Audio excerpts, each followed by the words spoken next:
The legend of Mother Ludlam, Surrey witch. Mother Ludlam was a white witch who kindly lent objects to people with the proviso that the item should be.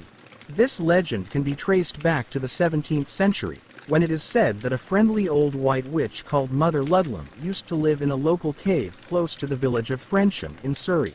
Being friendlier than most witches, Mother Ludlam developed quite an enviable reputation by lending local villagers anything they asked for, under the rather peculiar proviso that it should be returned within 2 days.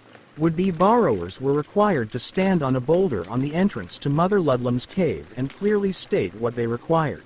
Once they got home, they would then find the object of their desire waiting for them on their doorstep. Think of it like an olden-day Amazon.com, albeit with a mandatory 2-day returns policy. One day, a local man visited the cave now known as Mother Ludlam's Hole and asked to borrow the witch's cauldron. Hesitant to grant his request as this was her personal property, Mother Ludlam reluctantly agreed but reminded the man that it must be returned within 2 days. Perhaps the man was halfway through slow cooking his Sunday lunch, but for whatever reason he failed to return the cauldron, and Mother Ludlam, gripped by rage, left the confines of her cave to seek vengeance. Upon hearing that he was a wanted man, the borrower sought refuge in Frensham Church, and this is where the cauldron remains to this day.